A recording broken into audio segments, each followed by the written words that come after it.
Hi everybody, this is a very quick video to show you how to take through Design Space the two SVGs which enable you to make this beautiful project, which is a vase and a peony rose to go inside it. In the project you get this basic shape vase and then 4 different kinds of overlays you can put over the top, and there's a close-up on the peony rose.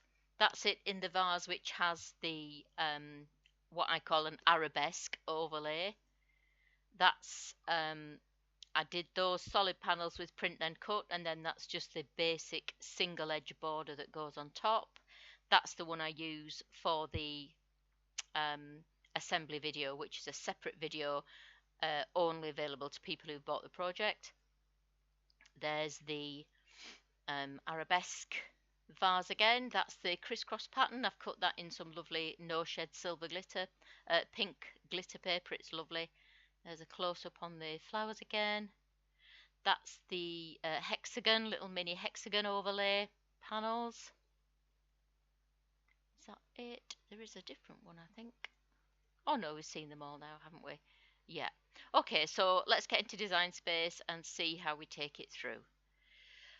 So they're all in my library, but I'll bring them in from scratch so we can see how to do it. So upload over here on the left, upload image, and then I'm on the desktop version for Design Space, so I'm going to browse because I always have the app on full screen, and I'll bring the rose in first. So you just click on it, click open. At this window, just continue. It's a cut file, you don't need to do anything. And it lands on your canvas already selected. So the first step is to ungroup it. For me, ungroup is the first icon at the top of the layers panel over here on the right. So I just click that to ungroup it, and then that lets me see this top group, which is the score lines on the leaves. So just select that layer, go to your operations menu, choose score, and then ungroup them. And then select the group underneath, which is all the cut pieces, and ungroup that. Then we just need to attach the scores to the leaves. I'll just zoom in a bit there, and all I'm going to do is just click on canvas, drag a box to more or less enclose it, and then attach. You don't even need to go around all of it, you just need to make sure you sort of select both pieces, and then you've got them both selected. So we'll attach those now. All those pieces you see there make one rose. So I'll just talk about the petals. You can see just by looking at them that they're slightly different. These two at the top are the smallest inner layer that go right next to the stamen. The next two are the next layer, they're slightly bigger. The next two are just bigger still. Same basic shape for those first 6 petals though.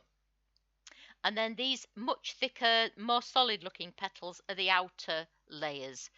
So it's what I do when I make these is I attach them, just because, I mean, as it happens, Design Space does put them together. If you're using A4, it does put them together on a mat anyway, but just to make sure. So I'm going to click make it now, and obviously I'm only cutting one flower here.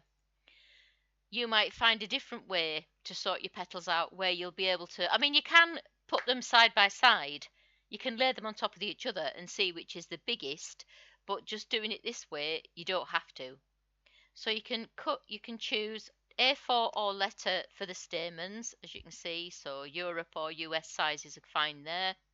Obviously the leaves are all small, so you can choose A4, or you can choose letter. I know you'd probably cut more than one at once, but this is just to show you the paper sizes that you can use.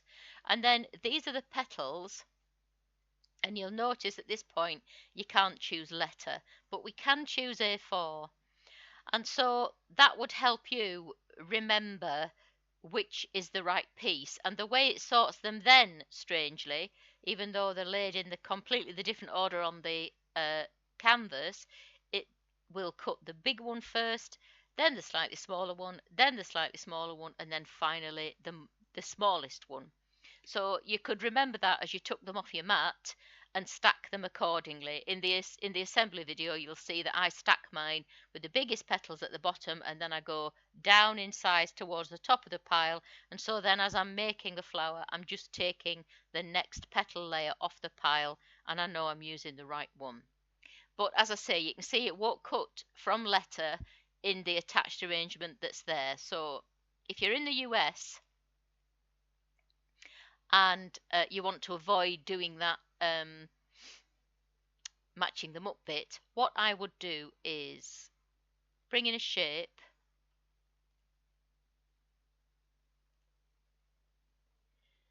and I'm going to unlock it. So on my wall I've got a piece of paper that tells me that the maximum cutting area on a sheet of letter is 203, so 20.3 by 26.6. I know you'll have different numbers there.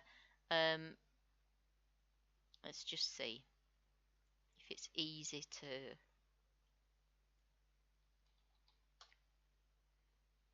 What did I say?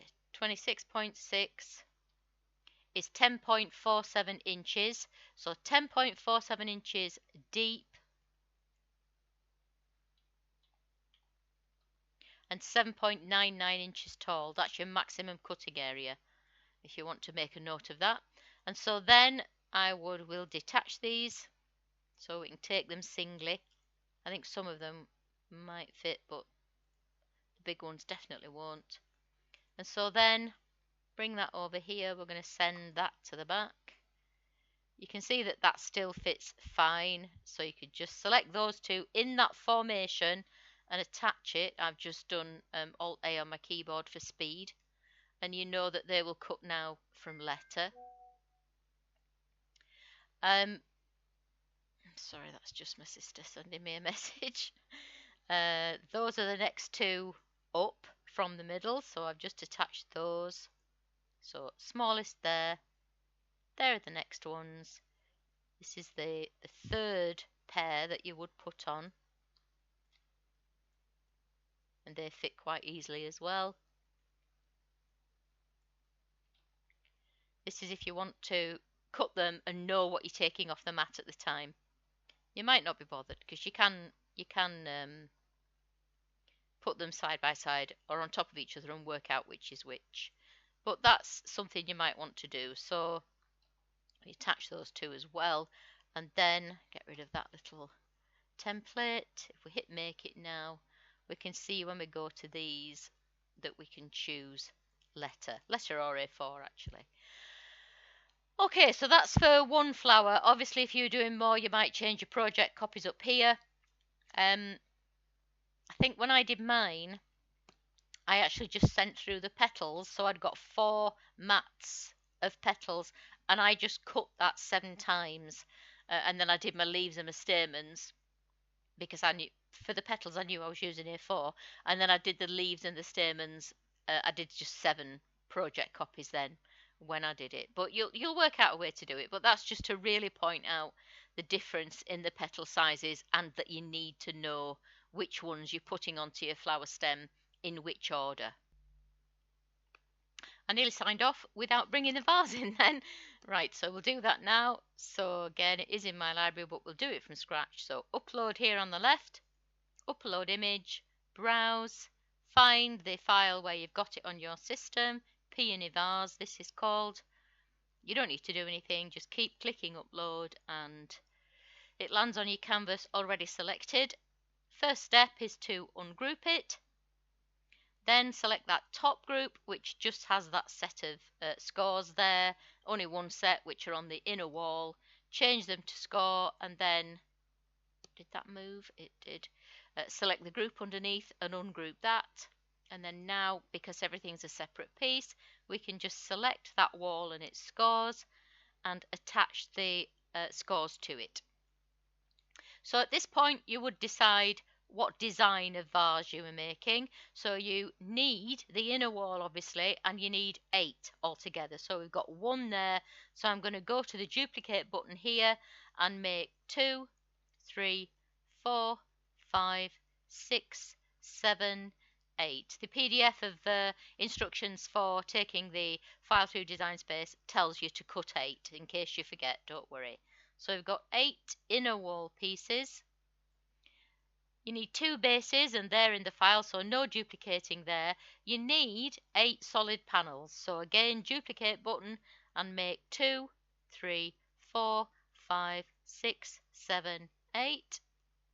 So we need 8 of those. And then you're going to decide which overlays you're making. You've got in there, in that pale purple colour, your basic inner construct of the vase. And then you just decide which panel you're going to use. So just for the sake of this video, I'm going to say I'm putting that arabesque overlay on. So again, we need 8. It's an 8-walled vase. So duplicate, make 2, 3, 4, 5, 6, 7, 8. So that's nice and easy. So we can click make it. Don't need to save it. They're all small pieces. It will all cut on 12 by 12 if you want to. It will also all cut, as you can see, on A4 or letter. I think I actually made mine from A3, but let's just say for this purposes of this video, we're going to use A4 for now. You'd need 300 gram to make the inner body of the vase, but the decorative piece could be cut from something quite a bit lighter. But if you were using all A4, you'd need 4 sheets of whatever colour you were cutting your basic vase build out of, and then 2 sheets of A4 for your overlays. You could, let's have a look. I don't know if they'll squeeze up enough, but let's just see.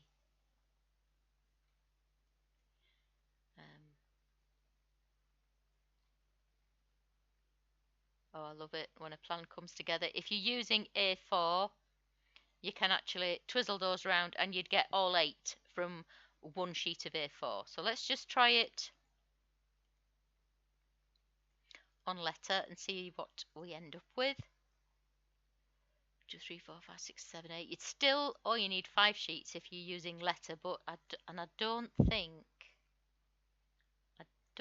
you'd have enough space to move those up. No, you wouldn't. No way. So yeah, if you're using letter, because you're losing that little bit of depth, you need 5 sheets, well, 4.5 sheets of letter. And let's have a look at the overlays. Yeah, you'd need 2 sheets of that. But if we were making it from 12 by 12, where is it? There. 2.5 sheets for the main body of the vase. Where is it? There. And 1 sheet for your overlays. So it's not too bad really. I actually, as I said, I cut my, because I buy 300 gram hammered white, which I use for most construction things, I cut mine from A3 anyway. I think I needed 2 sheets. Might as well do it since we're here, eh? Yeah, 2 sheets if you're going to use A3. Right, I think that's all I need to show you there.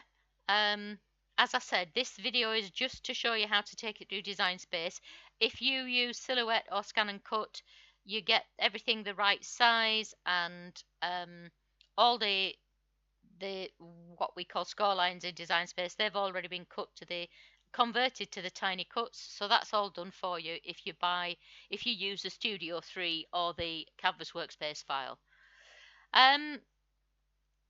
I don't think there's anything else I need to tell you. As I did just mention briefly, for this one it's not a PDF of written instructions, it's a video which is linked in the PDF of instructions once you've made your purchase. I had to do that this time, I felt, because even though the vase is not difficult to show in photographs, the flowers really, I think, needed a video to show you how you make that curved shape. Not the assembly so much, but just making that curved shape. It would have been too hard to show with photographs. So that's why this time I've gone for an assembly video for this one. And it is quite long, but I'm going to put chapters in it, so if you need to move backwards and forwards, it's fairly easy. If you have any issues when you come to cut or assemble the project, please don't hesitate to get in touch. As always, I'm very happy to help, and no question is a silly one. And if you've just stumbled across this video and you'd like to buy the SVG, there'll be a link to do that in the description below. Don't forget, if you're purchasing 3 or more SVG files at one time from the Tanglecraft Studio Etsy shop, the link is in the description, you can use the 30 for 3 discount code to get 30% off your total purchase. This offer runs all the time, but you need to use that code when you check out. And if you haven't already joined the Tanglecraft Studio Facebook group, join now to get any special Etsy discount codes issued to group members and to take advantage of the free SVG files I give away in the group from time to time. The link to the group is in the description. I hope to see you there. Thanks for watching, and I'll see you next time.